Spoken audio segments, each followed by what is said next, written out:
Okay, hello everybody. I am posting my final project, applying assistive technology principles for class of Rehab 410. So let me just go ahead and start off with showing you my project here.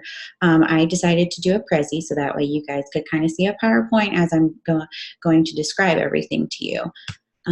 I want you all to meet Michael. This is one of my clients that I worked with previously. He is a 40-year-old male married with 2 children. His children are 9 years old and 13 years old. He has 2 diagnoses of cluster headaches and substance use disorder. He currently is on Tylenol for his cluster headaches, and he's actually on Suboxone to help with his substance use as an opiate blocker.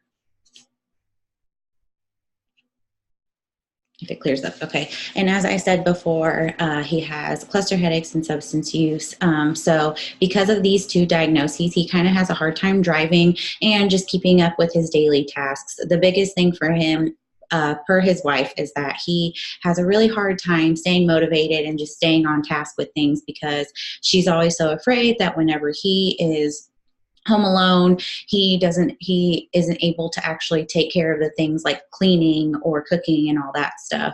Other than that, he's pretty functional, but his cluster headaches do give him a hard time to drive. So he actually was told, if possible, try not to drive at night.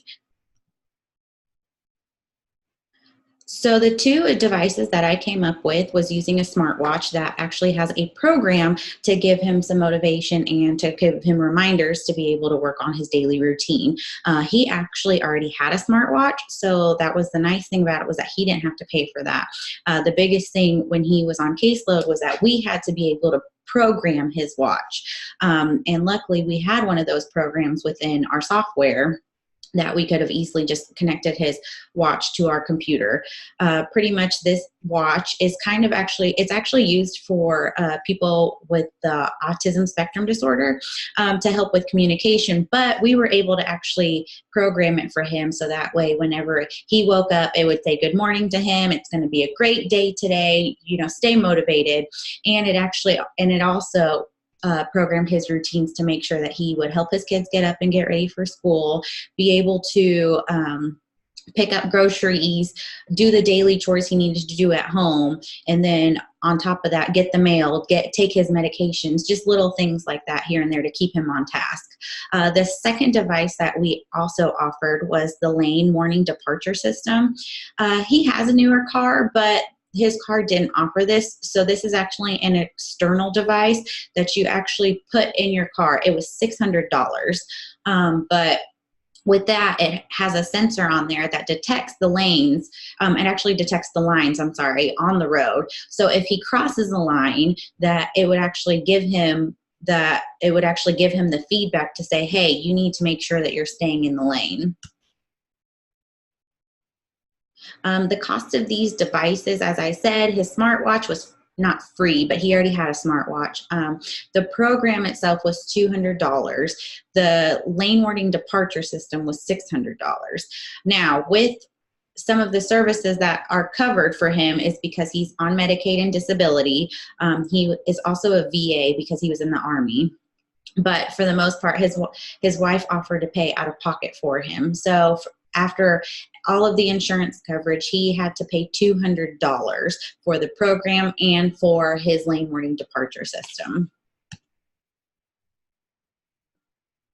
And kind of just to touch base, the devices will help him out greatly. The smartwatch is actually going to be able to learn his lifestyle habits. The more he wears it, the more he's able to the more he wears it, it is going to read his lifestyle. So they will be able to see that, if he's sedentary or if he's very active, if he likes to take naps during the day, or if he's always standing on his feet all the time. So maybe it needs to bring him back to making sure that he's taking a break or little things like that. And as I said, the lane warning departure system detects the lines on the road. So if he does decide he needs to pass somebody on the road, it will beep at him. However, the nice thing about this is that if he's not sure if he's going to veer off the side of the road, the lane warning departure system will give that beeping noise to him in his car so that way he can stay on the right lane. And because both of these are human technology interfaces, there's great benefits to it. As you guys know, society nowadays is just continuing to advance with technology. I mean, most of us already have smartphones. Some of us have smartwatches as it is, and smart homes are becoming a new thing now. But as you guys can see, technology continues to advance. And with that, it's going to help increase people with disabilities in their ways of independence and in their ways of safety, so that way they can continue to live the lives that they've always wanted to live. And on top of that, because Michael does have substance use disorder and cluster headaches, there are other services that he can use on top of the technology that we offered him. The biggest thing for him is being able to benefit from talk therapy, working with a psychologist, psychiatrist, to maintain his self-worth with his addiction. I think the biggest thing that people understand is those who are addicted actually have other underlying mental health issues, such as depression and anxiety. So having that talk therapy will be really beneficial for him. Pain management programs are also going to be helpful, such as using a chiropractor or having a massage therapist to help with both his cluster headaches and with his substance use disorder. Since he was he started with pain pills from having lower back pain. Another big thing for him, as his doctor had recommended, is that he needs to stay off the road past sunset. With his cluster headaches, it gives him a hard time visualizing things. So if he's out and about at daylight, it's recommended that somebody else drive for him. And with his cluster headaches and his substance use disorder, it's really important to make sure that he maintains his checkups and follow-ups with his primary care physician. So that way he is still under the correct care and making sure that his medications and that his and other programs are in place for him with his interventions. And these are my references. Most of the stuff that I got was mainly from our class this year, thanks to Dr. Jenkins. And my interview I took with Michael was in the beginning of March, or I'm sorry, the end of March. Thank you so much, guys, for checking out my project. I really appreciate it. I actually had a lot of fun doing this. So I can't wait to see everybody else's. And good luck to everybody now that we're at the end of our semester.